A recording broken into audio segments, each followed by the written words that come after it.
ಈ ಚಳಿಗಾಲದಲ್ಲಿ ಡೈಲಿ ಸ್ವಲ್ಪ ಎಳ್ಳನ್ನು ತಿಂತಾ ಬಂದರೆ ಸ್ಕಿನ್ನು ಅಷ್ಟೊಂದು ಡ್ರೈ ಆಗಿರಲ್ಲ. ತುಂಬಾ ತೇವಾಂಶ ಇರುತ್ತೆ ಸ್ಕಿನ್ನಲ್ಲಿ. ಹಾಗಾಗಿ ನಾನು ಸ್ಕೂಲಿಂದ ಬಂದಾಗ ಮಕ್ಕಳಿಗೆ ಕೊಡೋಕ್ಕೆ ಅಂತ ಎಳ್ಳಿನ ಚಿಕ್ಕಿ ಮಾಡಿದ್ದೆ. ಈ ರೀತಿ ನೀವು ಮಾಡಿ ಒಂದು ಡಬ್ಬಿಗೆ ಹಾಕಿಟ್ಕೊಂಡ್ರೆ ಡೈಲಿ ಸ್ಕೂಲಿಂದ ಬಂದಾಗ ಒಂದೊಂದು ಕೊಡ್ಬೋದು. ಇಲ್ಲಾಂದರೆ ಸ್ನ್ಯಾಕ್ಸ್ ಬಾಕ್ಸ್ಗೂ ಸಹ ಈ ಚಿಕ್ಕಿನ ಹಾಕ್ಬೋದು. ಈ ಚಿಕ್ಕಿ ಮಾಡ್ಕೊಳ್ಳೋದಕ್ಕೆ ನಾನು ಇಲ್ಲಿ 200 ಗ್ರಾಮಷ್ಟು ಬೆಲ್ಲ ತೊಗೊಂಡಿದ್ದೀನಿ ನೋಡಿ. ಚಿಕ್ಕ ಅಚ್ಚು 2 ಹಚ್ಚಿದೆ. ಅದರಲ್ಲಿ ಕಾಫಿ ಕುಡಿಯೋ ಗ್ಲಾಸಲ್ಲಿ 1 ಗ್ಲಾಸಷ್ಟು ನೀರು ಹಾಕ್ಕೊಂಡು ಒಂದು 2-3 ನಿಮಿಷ ಚೆನ್ನಾಗಿ ಕುದಿಸ್ಕೊಳ್ಬೇಕು. ಮಧ್ಯ ಮಧ್ಯೆ ಚೆಕ್ ಮಾಡ್ಕೊಳ್ತಿರ್ಬೇಕು. ಪಕ್ಕದಲ್ಲೇ ಒಂದು ಬಟ್ಲಲ್ಲಿ ನೀರಿಟ್ಕೊಂಡು ಆ ಪಾಕನ ನೀರೊಳಗೆ ಹಾಕ್ತಿದ್ದಂಗೆ ಅದು ನೀರಿನಲ್ಲಿ ಮಿಕ್ಸ್ ಆಗಬಾರ್ದು. ಹಾಕ್ತಿದ್ದಂಗೆ ಅದು ನೋಡಿ ಈ ರೀತಿ ಗಟ್ಟಿಯಾಗಿ ಆಗಬೇಕು.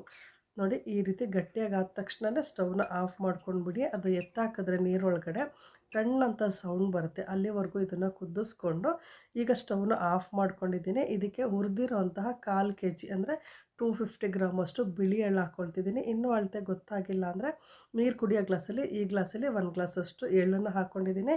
ನಾನು ಪಾಕ ಆದ ತಕ್ಷಣ ಚೆಕ್ ಮಾಡಿದ ತಕ್ಷಣ ಸ್ಟವ್ನ ಆಫ್ ಮಾಡ್ಕೊಂಡಿದ್ದೆ. ಈಗ ಎಳ್ಳು ಹಾಕ್ಕೊಂಡು ಚೆನ್ನಾಗಿ ಪಾಕಕ್ಕೆ ಮಿಕ್ಸ್ ಮಾಡಿಕೊಂಡು ಈ ರೀತಿ ಒಂದು ಮಣೆ ಇರುತ್ತಲ್ವ, ವುಡನ್ದು ಯಾವ್ದಾದ್ರು ಪ್ಲೇಟ್ ಇದ್ರೂ ಆಗುತ್ತೆ, ಅದಕ್ಕೆ ಹರಡ್ಕೊಳ್ಬೇಕು, ನೀಟಾಗಿ ಹರಡ್ಕೊಳ್ಬೇಕು. ಈಗ ವುಡನ್ ಪ್ಲೇಟಿಗೆ ನೀವು ಎಳ್ಳನ್ನು ಹಾಕ್ಕೊಂಡ್ಮೇಲೆ ಈ ಪ್ರೋಸೆಸ್ನ ಸ್ವಲ್ಪ ಫಾಸ್ಟಾಗಿ ಮಾಡ್ಕೊಳ್ಬೇಕಾಗತ್ತೆ.